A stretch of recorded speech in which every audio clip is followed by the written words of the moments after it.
Following a therapy session in the spring of 1959, Sylvia Plath wrote in her journal, "Got at some deep things with Dr. Boycher, facing dark and terrible things, those dreams of deformity and death. If I really think I killed and castrated my father, may all my dreams of deformed and tortured people be my guilty visions of him or fears of punishment for me, and how to lay them, to stop them operating through the rest of my life."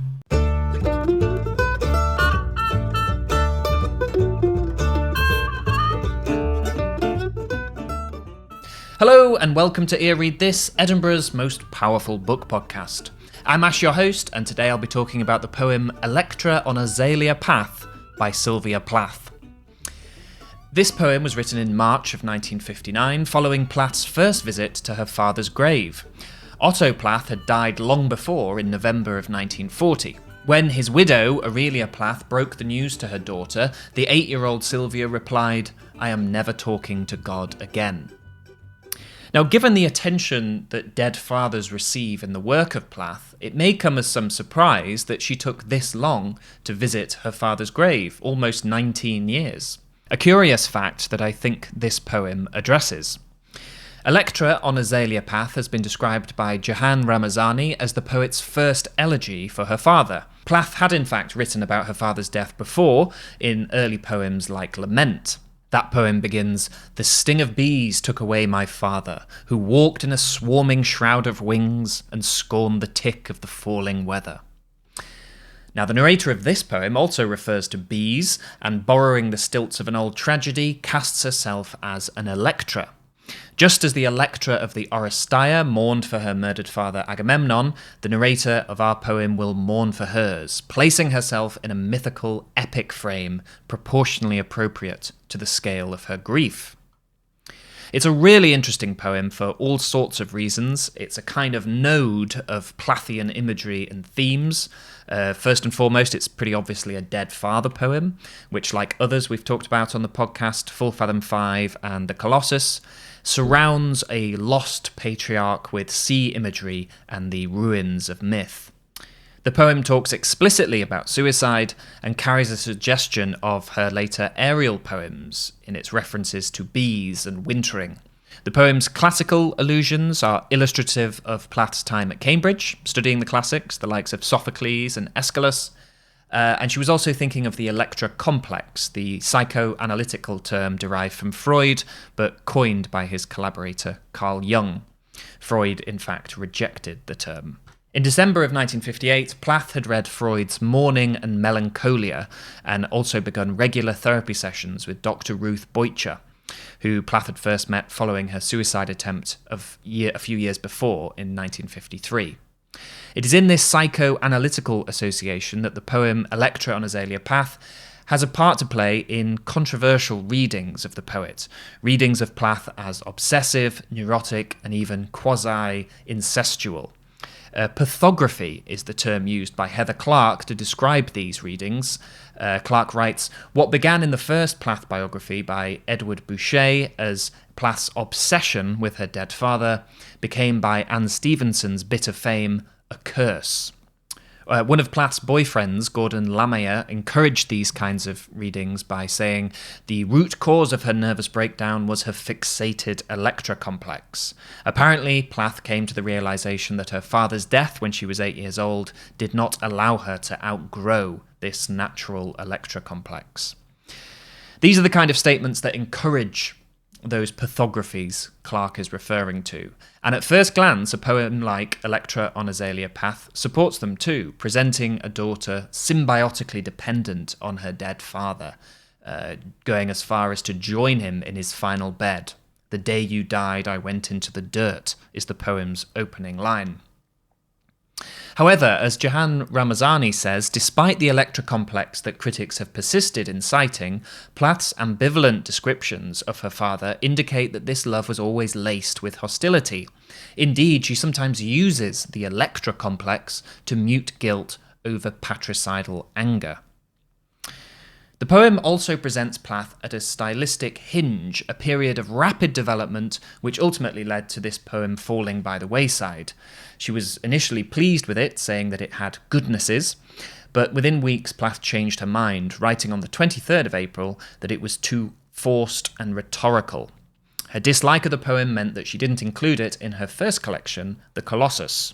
Linda Wagner-Martin writes, how Plath could have thought it unfinished is a mystery, especially when she included a much milder pastiche, The Beekeeper's Daughter, which uses some of the same imagery to tell much the same story, but more obliquely.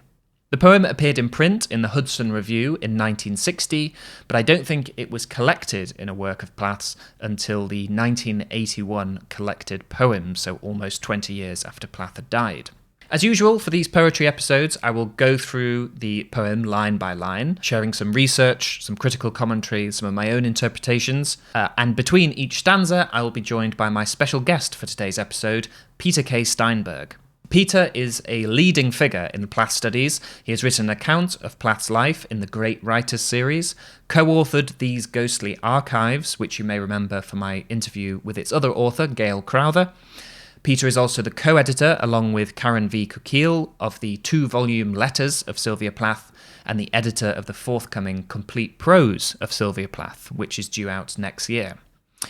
Peter also runs Sylvia Plath Info, which is a tremendous resource for fans and scholars of Plath. Every episode I've made on Plath has depended on Peter's site in one way or another, so I'm really thrilled to be joined by him, not just for today's episode, but for the next podcast too, which will be on Plath's later poem, The Swarm.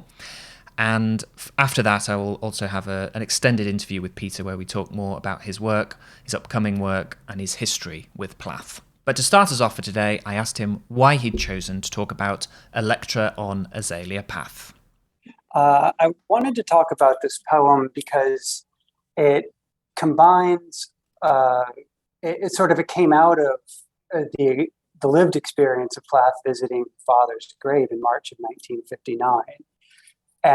And it's always fascinated me, that journal entry that she wrote on the 9th of March. And then very shortly thereafterwards, it had a very short gestation period, because by the 20th of March, 1959, she had written Electra on Azalea Path. And then there was a third instance of it appearing in her writing. She sort of revised the scene in the bell jar. So it has all these things going for it, where you can read it across several different genres. And one of the other things that I was particularly interests me about this is that, I used to live in Winthrop, and I used to give tours to people of Plath sites, and this particular part of the tour was always the most interesting for people, because we would walk in the footsteps of the journal entry, and then you seamlessly enter the poem, and at the same time you cross the boundary into the bell jar, and it has this really sort of magical way of becoming a very, very real thing. And so that's why I picked the poem. So here is the first stanza of Electra on Azalea Path. I'll read through it all in one go, and then we'll go through it line by line. The day you died, I went into the dirt, into the lightless hibernaculum, where bees, striped black and gold, sleep out the blizzard, like hieratic stones, and the ground is hard. It was good for 20 years, that wintering, as if you had never existed, as if I came godfathered into the world from my mother's belly. Her wide bed wore the stain of divinity. I had nothing to do with guilt or anything, when I wormed back under my mother's heart. So the first line kicks us off with this almost monosyllabic, iambic rhythm. The day you died, I went into the dirt. Very similar to the last line of the poem, it was my love that did us both to death. It probably didn't sound like there was much rhyme in that, but the poem does actually have a rhyme scheme. It has 5 stanzas. The odd stanzas are 10 lines long, and the even ones, the 2 even ones, are 8. The 10-line rhyme scheme goes A, B, C, C, D, B, E, E, D, A, and the 8-line stanza goes A, B, B, C, D, D, C, A. We'll come back to the rhyme in detail a bit later on, but just to give you a sense of how that sounds, because I don't think you'll have picked up on it on that read-through, they are slant rhymes. The rhyme is muffled, a little like a Wilfred Owen poem. So you have blizzard, hard, wintering, thing, divinity, belly, came, lum from hibernaculum, dirt, and heart. So it's a very mild sort of rhymes, but there is a scheme there nonetheless. The first line declares that when you died, I died too. I went into the dirt, signalling that there is some kind of symbiosis between daughter and father. Immediately, something seems very wrong. She announces in the first line that she went into the dirt, she died, and yet she's talking to us. So we straight away we have this idea of a kind of split self. Part of her has died and gone into the dirt, part of her has remained. Already, Plath has made the loss seem insurmountably traumatic, causing this division of self, this impossible division of self. She's dead, but she's not dead. You'll notice throughout the poem there is the I, the speaker, a you, the father, and then the mother, who is really not part of this conversation. She's almost like a third party. Hibernaculum, so this is a word meaning hibernating habitat, a tent for winter quarters is the definition I found. This is a word that shows the influence of Otto Plath, Sylvia's father's writing on bees. He wrote a book called Bumblebees and Their Ways, and hibernaculum is a word used for the habitat in which bees would hibernate. Plath often borrowed vocabulary from her father's writings. Ronald Hayman has written, her father took great pride in the magical seeming power he had over bees. They never stung him when he caught them. If Sylvia made her memories of him into a myth, it was he who almost deliberately started the mythicizing process. That quote stuck out to me because Plath's successful mythicizing, as Hayman says, or mythologizing of herself as subject matter is what has led to a lot of the writing Heather Clark has characterized as pathography, including the writing of Hayman, who begins a chapter in his own book on Plath as follows. Sylvia Plath was 8 when her father died, but the seeds of her neuroses had already been planted. Now, Plath wanted to be a great poet and knew that a great poet wrote about universal themes. She didn't set out to write a kind of versified diary or mood board. She tried to access those universal themes, love, death, and war, through personal material. Although later on in this poem, the narrator appears to be saying, I borrow the stilts of an old tragedy to address my personal loss, the reverse is also true. She's borrowing the stilts of a personal loss to address an old tragedy. Plath knew when she had good subject matter. When she writes in her journal entry about her father's grave, it is good to have the place in mind, I don't think she just means it's nice to have finally visited, or it's really nice to know it's there. I think she also means it's good to have that material. This will be fruitful for my writing. Where bees striped black and gold sleep out the blizzard like hieratic stones, and the ground is hard. So the bees waiting for spring, waiting to come out of their hibernaculum, striped black and gold like coin, like buried treasure. Hieratic refers to hieroglyphs, ancient Egyptian cursive often found on stone tablets. So the bees are like stones imprinted with the words of their queen, perhaps, or their own particular language. It's interesting that because when Plath writes about dead fathers or lost fathers, there is often this melding of real figure and father muse, a kind of literary father muse. There is a sense that he's actually built out of words. In Full Fathom 5, you might remember the bit that describes the archaic trenched lines of the sea father's face, simultaneously sounding like wrinkles on the ancient face of a god, but archaic trenched lines also sounds like old language, like lines from an old play. Here the bees are like hieratic stones, a kind of buried language, a world of writing the poet feels cut off from. And also, given that this hieratic language was written on stone tablets, all of the bees are almost like little graves of themselves, little models of the larger grave above them. It was good for 20 years, that wintering, so 20 years, roughly the time between Otto Plath's death and this visit to the grave. Wintering as if you had never existed. Now, there's two ways of reading that. That wintering is almost like that weathering. We weathered the storm for 20 years and finally have surfaced. But the following line, as if you had never existed, almost makes wintering act on the memory of her father. It wintering out the memory of the father, almost like whiting it out. She's literally buried her head in the sand or the ground and erased the memory of her father. She has lived as if she has never had one. As if I came godfathered into the world from my mother's belly. The poet imagines herself immaculately conceived, a way of explaining the physical lack of a father who nevertheless has a great symbolic significance, who looms large in her life, although he is immaterial.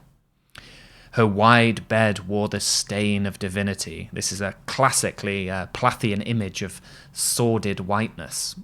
This recurs again and again throughout Plath. We've seen it on previous podcasts. Hospital whitenesses, the seminal fluid on the sheets in A Birthday Present in particular, semen stiffening to history.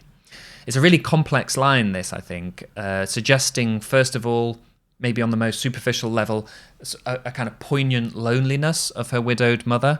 I don't think this poem is very sympathetic to the mother figure, but the wide bed does sort of suggest she's quite lonely in it. It's wide because there's only one person who sleeps in it.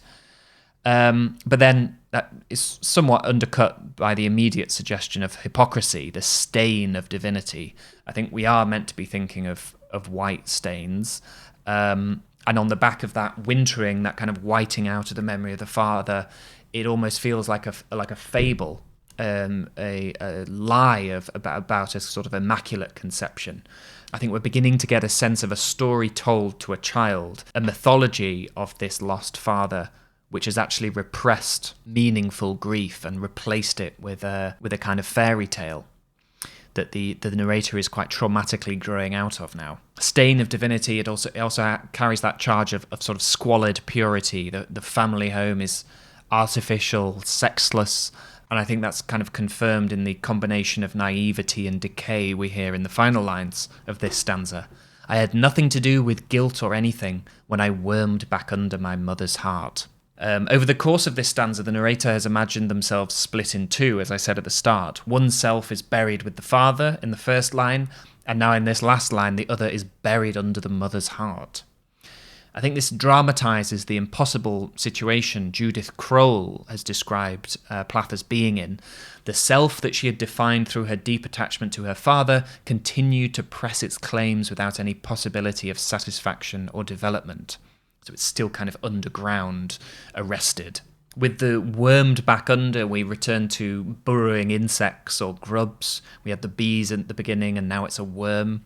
The worm, of course, carries the hint of something parasitical. There's the association with death, unlike the bees, which are usually imagined as a kind of ideal society, a matriarchal society, as it happens. The final line could be read several ways, a bit like the stain of divinity. Under my mother's heart sounds a little like a return to the womb, but also like another way of saying under my mother's influence or under her thumb, controlled by her feelings as opposed to having my own, under her heart. It's like another version of the bees imprinted by the father's grave.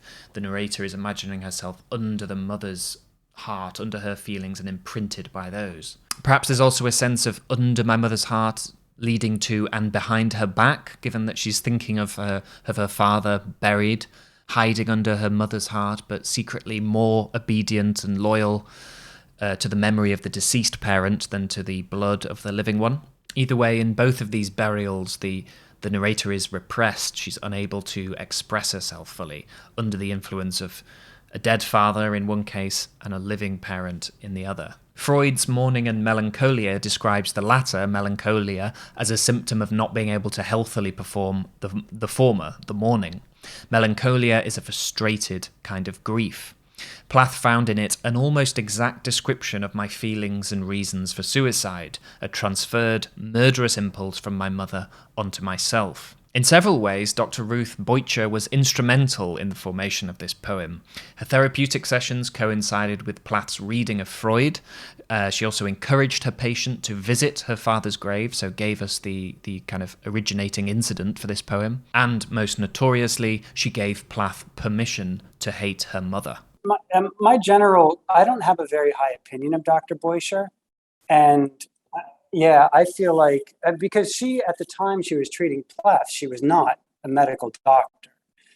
She was, I think, still in training, and I'm not sure that she ever actually qualified to be a doctor. But I'm not. I mean, she must have because they call her Dr. Boisher. But I remember there was something I read that indicated that she was not like a full-on psychiatric psychologist sort of doctor. And so my opinion about her has always been fairly critical because I think Plath manipulated her, first of all, in order to sort of get out of McLean, because they became friends. And obviously it's a troublesome relationship because, we have those late letters where Plath is signing in love, which I have a real issue with. Like, as the elder person in the relationship, Dr. Boisher should have established some clearer boundaries than she did. They would meet at local restaurants and they would go out and do this and that and the other. And that's just not really professional. And so, like, all of these issues that sort of developed with Plath having mommy issues or daddy issues or whatever, they didn't exist before Dr. Boisher treated Plath at McLean Hospital. That's not to say they weren't there or they were hidden, but Dr. Boisher certainly drew them out, and I think Plath kind of ran with it. Now onto the second stanza of Electra on Azalea Path. Small as a doll in my dress of innocence, I lay dreaming your epic, image by image. Nobody died or withered on that stage. Everything took place in a durable whiteness. The day I woke on Churchyard Hill. I found your name, I found your bones and all, enlisted in a cramped necropolis, your speckled stone askew by an iron fence. So for these 8-line stanzas, 2 and 4, the rhyme scheme is slightly different. It goes A, B, B, C, D, D, C, A. So image and stage, innocence, fence, whiteness, necropolis, hill and all. Small as a doll in my dress of innocence. So dress, reminding us of the wide bed that wore the stain of divinity. It's a guise, it's a dress. And since she describes herself as a doll, we have the impression of her being inanimate. This is a guise or a dress that has been put on her by somebody else, presumably the mother. Scale is very important to keep in mind in this poem. Later, the narrator will borrow the stilts of an old tragedy in an effort to express her loss, to put it on a higher scale. Her repression of it, as detailed in the first stanza, has made her small as a doll, small and ineffectual as a doll. I lay dreaming your epic image by image. Images, so although we are being made to think of theatre, these are images, they're stationary, tableau as opposed to action. Nobody died or withered on that stage. Everything took place in a durable whiteness. There's that whiteness again, we're back to the wintering, the blizzard that has preserved her father in this sort of state of living death. Nobody died, so nobody was mourned. Not accepting that he is dead paradoxically constitutes an erasure of the father. The day I woke on Churchyard Hill. Now the stanza changes. As soon as the narrator awakes, we go into what Joe Gill has called documentary mode, as opposed to the figurative sort of dreaminess or nightmarish dreaminess we've heard so far. After the day I woke, it's all quite factual.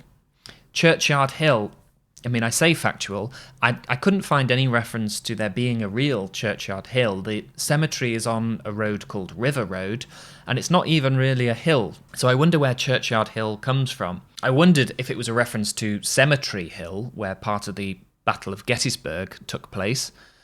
Before the battle, it had already housed a cemetery called Evergreen Cemetery, and I wonder if Plath wanted a military resonance.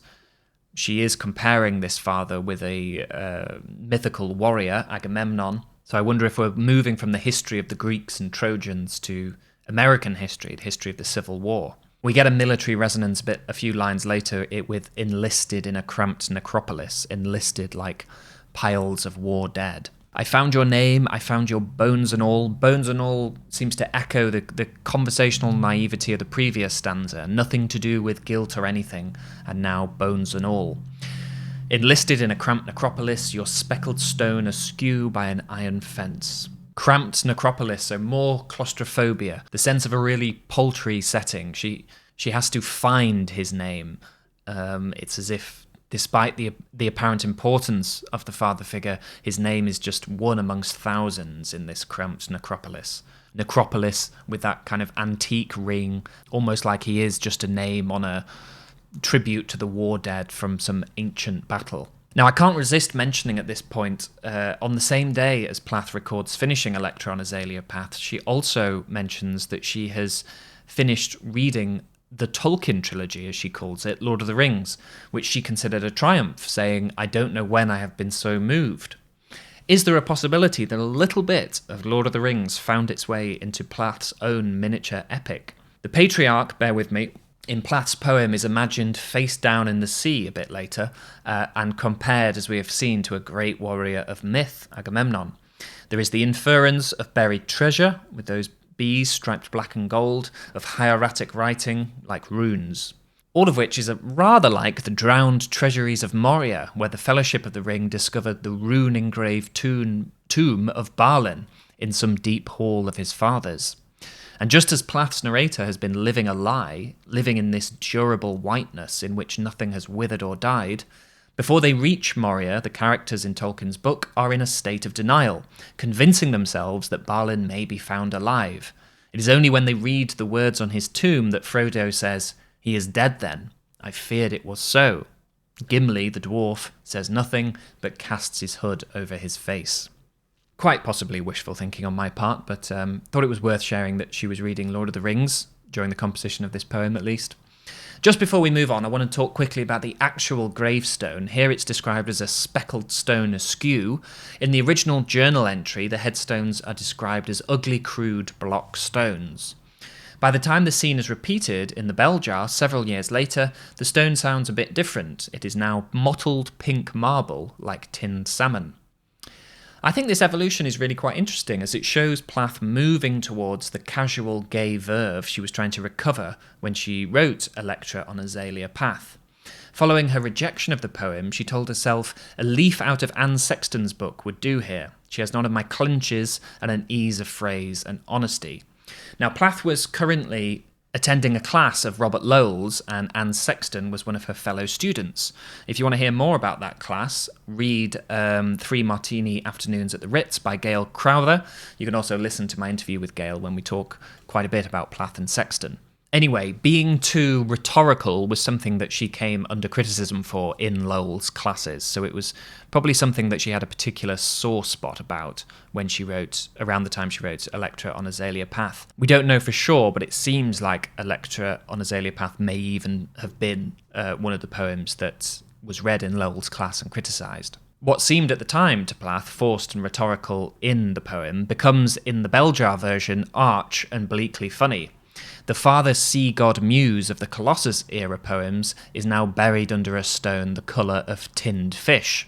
Now, from pictures of Otto Plath's gravestone taken by Gail Crowther in 2011, it certainly doesn't look salmon pink to me, although who knows, it might have weathered or wintered, strangely.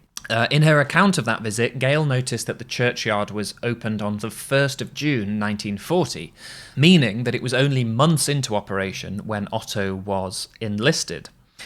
The newness of the graveyard must have been detectable when Plath visited in 1959 and is referenced in the bell jar. The old part of the graveyard was all right, with its worn flat stones and lichen-bitten monuments, but I soon saw my father must be buried in the modern part, with the dates in the 1940s. I wanted to ask you about the figure of Electra in the poem. I know there's been quite a lot written of Plath's readings of the play. What did the figure mean to her, and why do you think she chose it for this poem?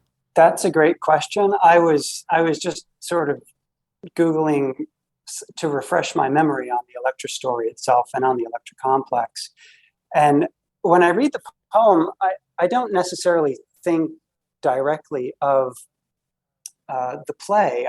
I see more of the Electra complex being represented in it. And it's probably the case where I'm wrong, that the play does certainly come into play.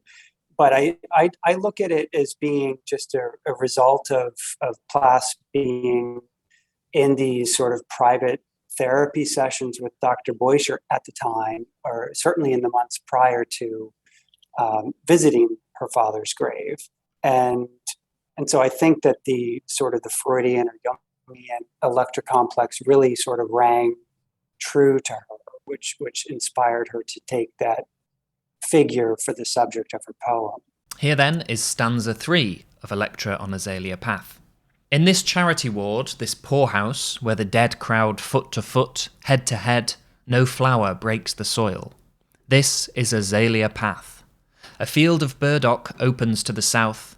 6 feet of yellow gravel cover you. The artificial red sage does not stir in the basket of plastic evergreens they put at the headstone next to yours, nor does it rot, although the rains dissolve a bloody dye. The ersatz petals drip, and they drip red.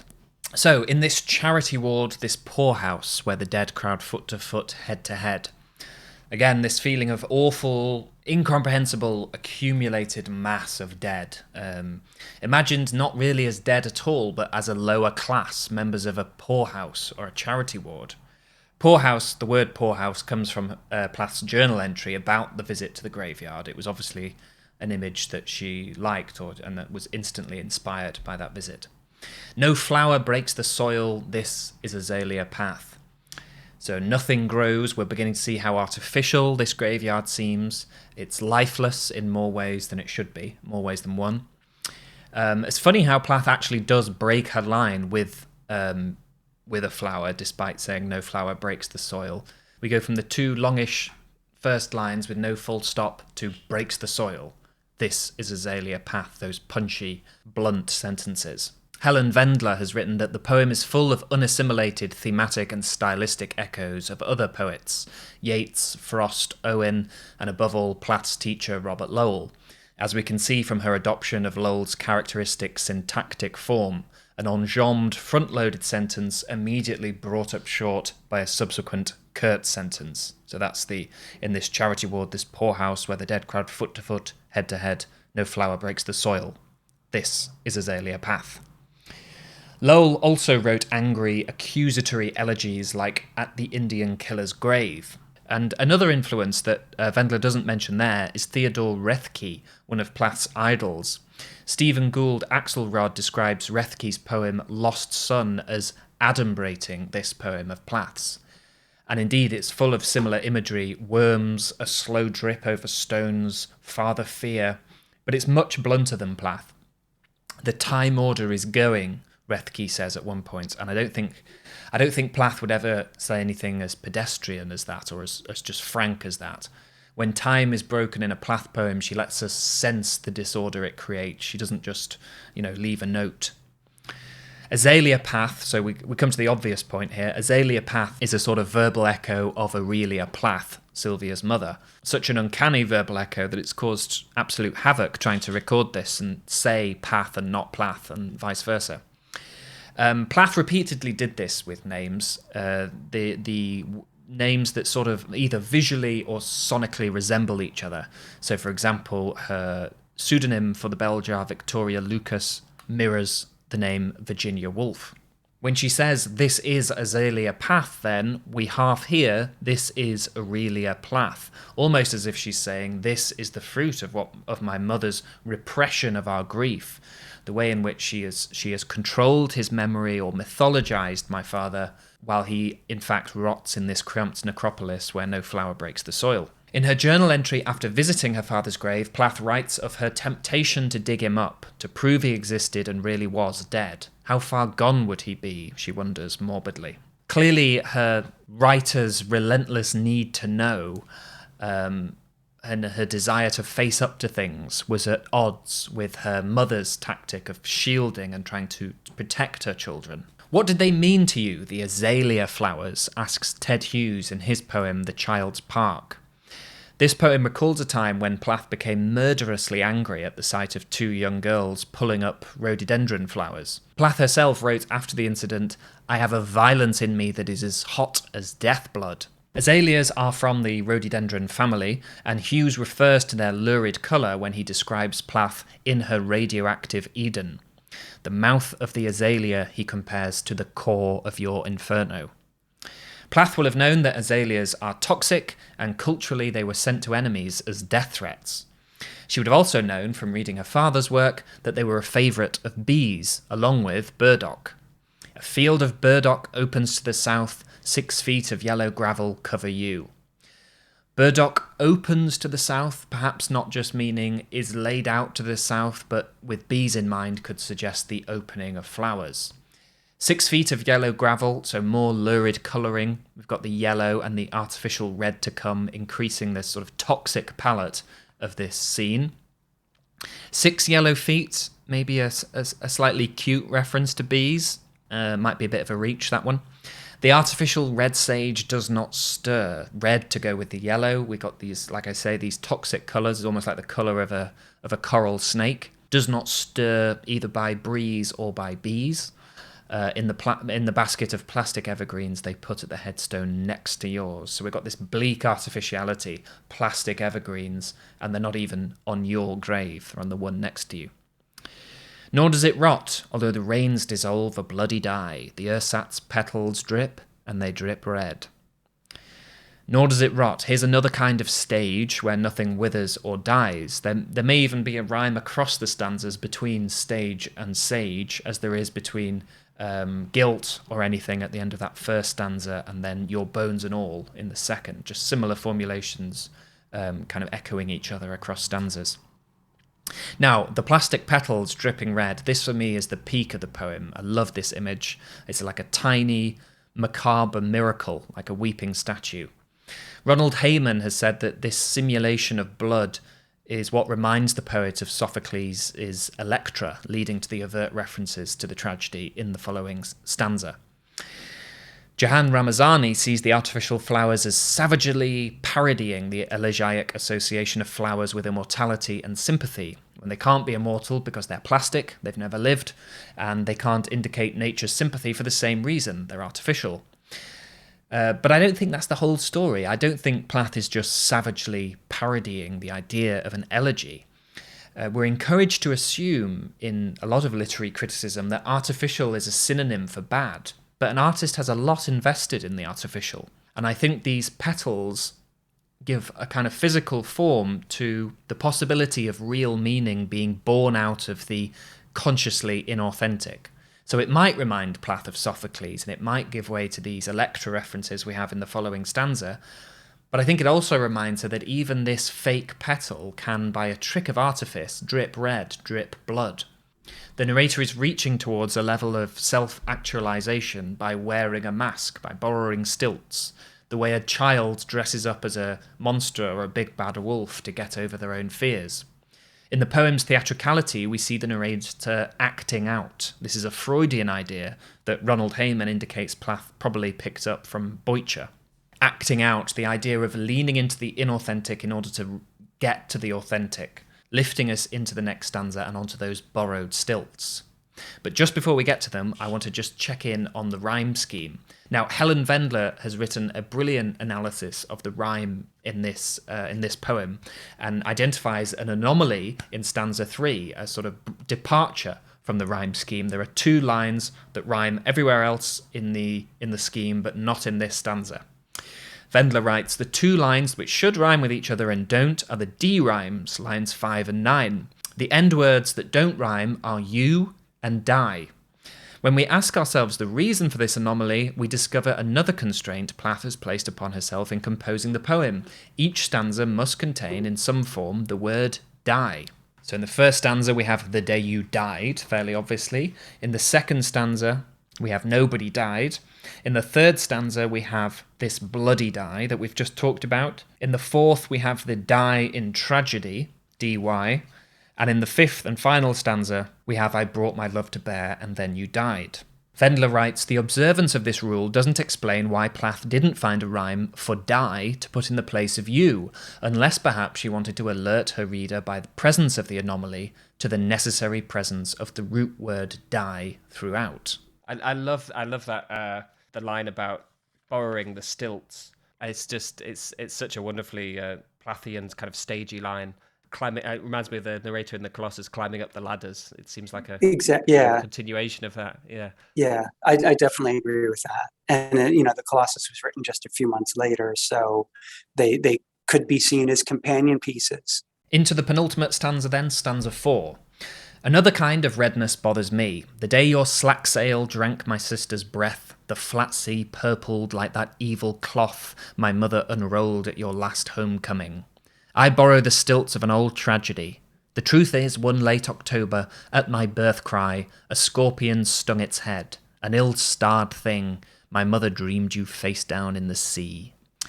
So, another kind of redness bothers me. Carrying on from the petals we talked about in the last stanza, it's not their redness, but another kind that is bothering the narrator. These next 3 lines are italicized and refer to the events of the Oresteia.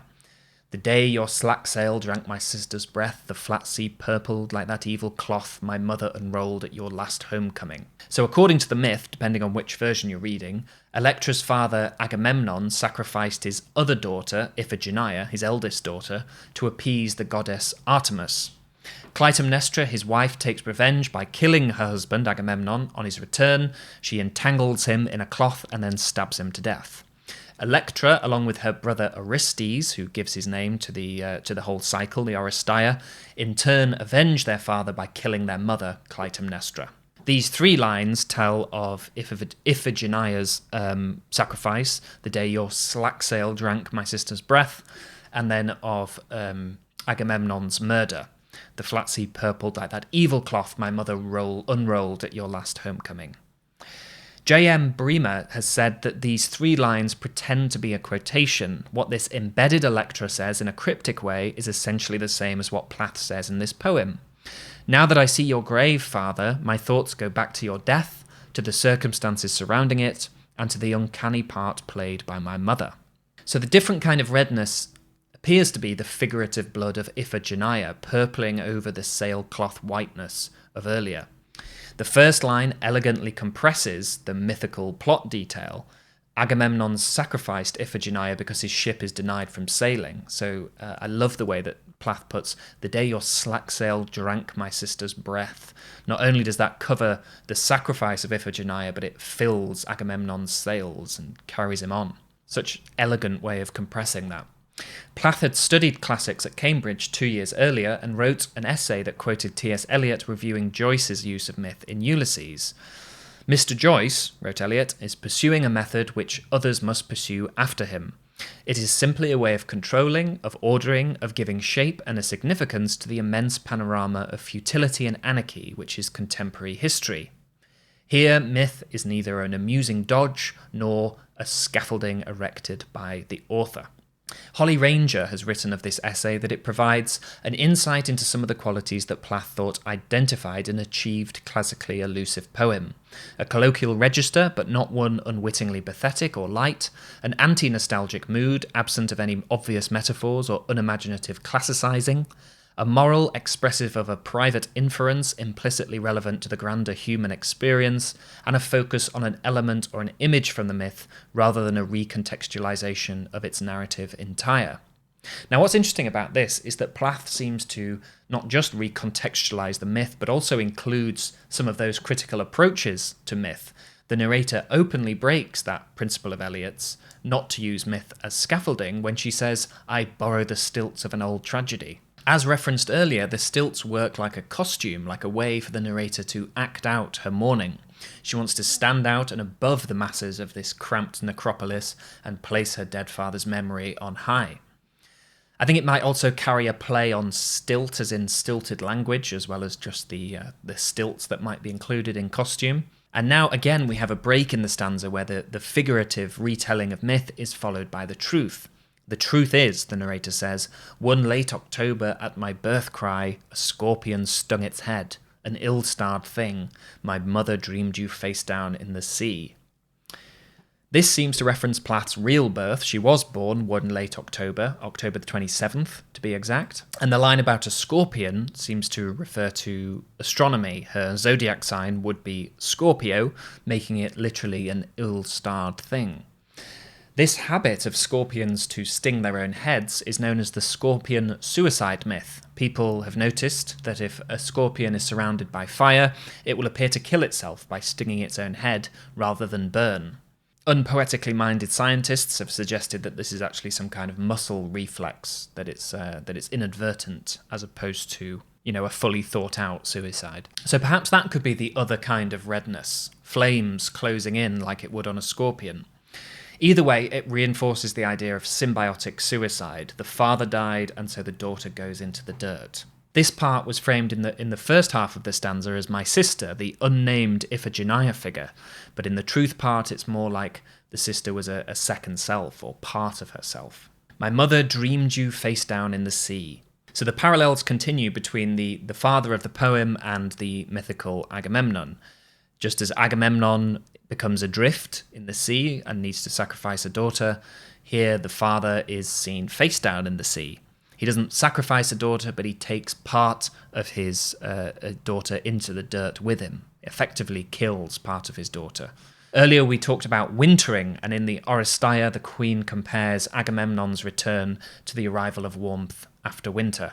But despite these connections to myth, the dream does actually have basis in reality too. It was a dream that Aurelia apparently related to Sylvia Plath, which Plath reimagined in her first diary entry after starting therapy with Dr. Boycher. So that was December 1958. It almost reads like a short story, and it goes like this. It was her daughter's fault partly. She had a dream her daughter was all gaudy, dressed about to go out and be a chorus girl, a prostitute too, probably. The husband, brought alive in a dream to relive the curse of his old angers, slammed out of the house in a rage that the daughter was going to be a chorus girl. The poor mother runs along the sand beach, her feet sinking in the sand of her life, her money bag open, her money and the coins falling into the sand, turning to sand. The father had driven in a fury to spite her off the road bridge and was floating dead, face down and bloated in the slosh of ocean water by the pillars of the country club. Lots of imagery there that has all kinds of resonances in Plath poetry. The dead father floating in the sea, we've seen that in Full Fathom 5. The pillars of the country club giving us that landscape of shattered myth, the ruins that we see in the Colossus. What stands out to me as well is the falling money, this sense of almost like fairy tale gold, the money that falls out of the mother's purse into the sand, turning to sand, almost like leprechaun gold or something, but also reminiscent of how the bees were described earlier on in the poem, striped black and gold like buried coin. Perhaps, but probably not, a reference to the treasuries of the mines of Moria. Perhaps a reference to her father's name, Otto, which means wealth. But perhaps more simply a reference to something lost and precious that is unreachable or has turned to stone. What do you make of Plath's problem with purity? Yeah, I go back in this instance to the bell jar where she, there's the Buddy Willard losing his virginity to the slutty waitress on the Cape, and pureness being a huge societal issue at the time. And it certainly plagued Plath because she wanted to experiment with sexual activity, I guess. But she was probably very nervous about the fact that she could easily get pregnant as a result of it, whereas it seemed to have less of an effect on how boys or young men were acting at the time. So I think that could have some bearing on this stain of divinity, as she puts it in the poem. Okay, we're on to the final stanza, stanza 5. The stony actors poise and pause for breath. I brought my love to bear, and then you died. It was the gangrene ate you to the bone. My mother said you died like any man. How shall I age into that state of mind? I am the ghost of an infamous suicide, my own blue razor rusting in my throat. Oh, pardon the one who knocks for pardon at your gate, father, your hound bitch, daughter, friend. It was my love that did us both to death. Okay, the stony actors poise and pause for breath. It's almost like she's run out of script. The mythical allegory can take her no further. Also, we're back to images, the epic that she dreams image by image earlier on. There's no action, it's just stationary. Stony actors also sort of taking us back to the graveyard setting, and also that stage where no one withers or dies as if they are made of stone. I brought my love to bear, and then you died. Such a simple statement, it implies a causal link without quite saying one. I brought my love to bear, and then you died. It's simply sequential, but it does put it in mind that it was her love that killed him, as she will say in the final line. It was the gangrene ate you to the bone, she says for now. Otto Plath did indeed get gangrene due to untreated diabetes. He feared, when he began to get ill, he feared a diagnosis of lung cancer and refused to see a doctor. If he had, he would have saved his life. He had diabetes, which at that point was very treatable, but because he never went to see a doctor, it escalated, and he ended up having to get his leg amputated due to gangrene. My mother said you died like any man. How shall I age into that state of mind? So the mother comes in for more criticism now. How can she be casual about your death? You died like any man. You can almost hear that's the kind of thing you would say. You died like a man. You died fighting. You died on your knees. That sort of hyperbole. But it also just sounds so banal. Simply that he died like any man dies. How shall I age into that state of mind? The narrator is not prepared to accept that banal simplicity. How will I become offhand or casual about this traumatic event? Again, we return to the idea of the daughter not being able to understand the mother's take at all. Stephen Gould Axelrod has described the way in which Sylvia and Aurelia were at odds or just didn't see eye to eye. Aurelia, for instance, didn't let Plath or her brother Warren to Otto's funeral. Axelrod describes this as an automatic attempt to intellectualize crises and to repress negative feelings such as grief, fear, anger, and shame. Now you can see the good intentions there, but you can also see how later down the line that trauma comes to the surface. And I think that this whole poem is sort of dramatizing that sudden, dramatic confrontation with a repressed grief, repressed negative feeling. How shall I age into that state of mind? From this question onwards, J.M. Bremer has described the rest of the poem as a kind of desperate prayer. I am the ghost of an infamous suicide, my own blue razor rusting in my throat. Tantalizing and eerie line could well be referring to Plath's earlier suicide attempt in 1953. She'd often thought of that moment as a moment when her selves did split. You might remember in A Birthday Present she says, I am only alive by accident. Yeah, this line has a similar ring. I am the ghost of an infamous suicide, almost like she is the ghost of herself in a strange way. Or she could be saying, I am almost the ghost of her father. Again, this symbiotic suicidal relationship between father and daughter. Now, Otto didn't literally commit suicide, but his stubbornness about seeing a doctor made his death utterly preventable. He really did bring it on himself, and in that sense it was a kind of default suicide, which in its utter avoidability and its madness had a desperately traumatic effect on Sylvia. As Helen Fendler says, her father, she thought, had murdered her own will to live by caring too little for her to attempt to save his own life. My own blue razor rusting in my throat. It's as if we're hearing now from the self that truly is in the dirt. She is long dead. The razor's rusting in the throat. The emphasis on my own blue razor may be a reference to Robert Lowell's poem Waking in Blue, which is set in a house for the mentally ill and ends with a locked razor.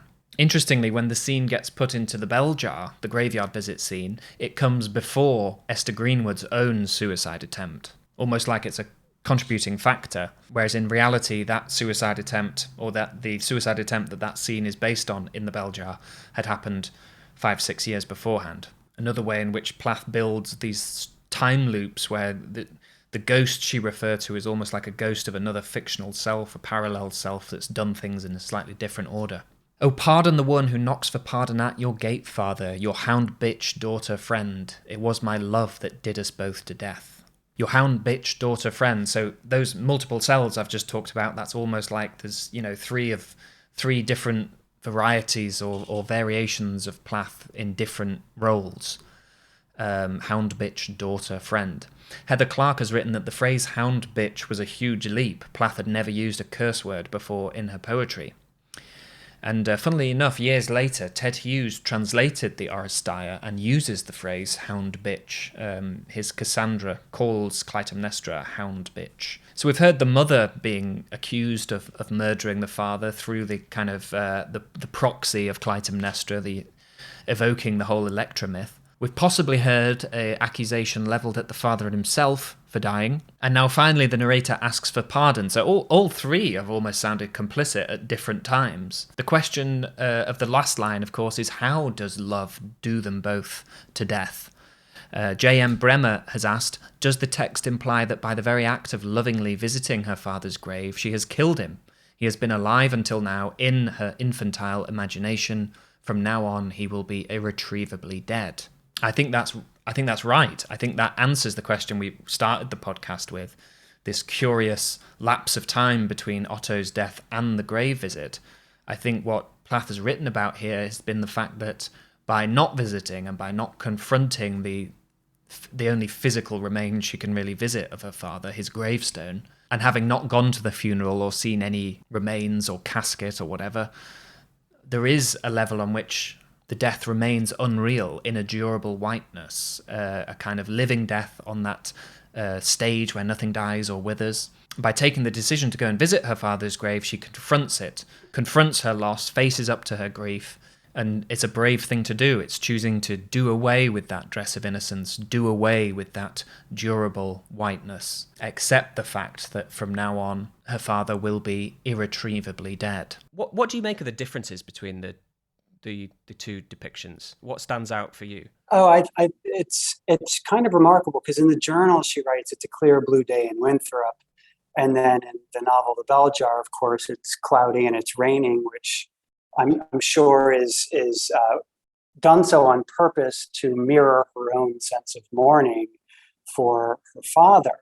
The thing that I've always found most remarkable is that the Plath family moved away from Winthrop in 1942. Plath made several visits to Winthrop over the intervening years, but there is no general indication that she ever visited her father's grave until that day she wrote about going in March of 1959.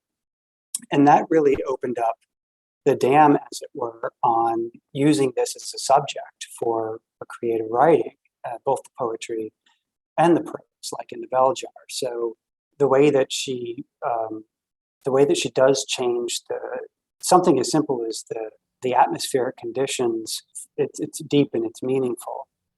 Yeah, it's really eerie going through all three. It's like three very subtly different people. Right. You feel how long she's kind of lingered on this scene and created it and recreated it. Right.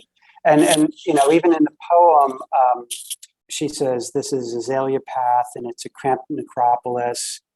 There's an artificial red sage of flowers or plastic evergreens. Nothing is real in this poem. It's just and I don't know if that's a reflection of the living or it's a reflection of the dead.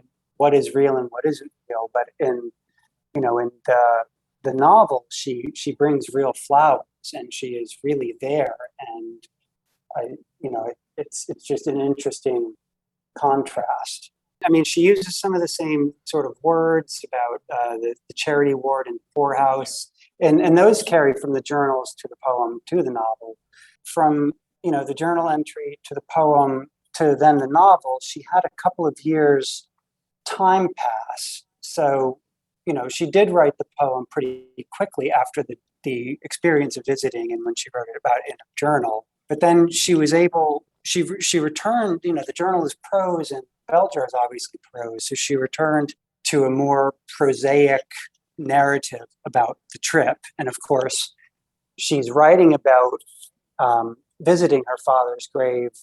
In the novel, it takes place obviously in the summer of 1953, but in real life, it was obviously she didn't go until 6 years later in 1959. So there's sort of time bending going on, and so that's one of the things I find thoroughly fascinating with all of Plath's works, but particularly with The Bell Jar, in the way that she just is able to take these experiences that happened over a several year period and sort of deliberately restructure them into this narrative that just flows beautifully and makes a great story. Well, that brings us to the end of today's podcast. Huge thank you to my guest, Peter K. Steinberg. Do remember to check back in on the next episode. We'll be talking about The Swarm, a later poem by Plath. And then there will also be an extended interview with Peter where you can hear about his upcoming work and his previous publications. We also talk about his website, which is linked below, and his history working with Plath. Hope you've enjoyed the episode, and until next time, happy reading.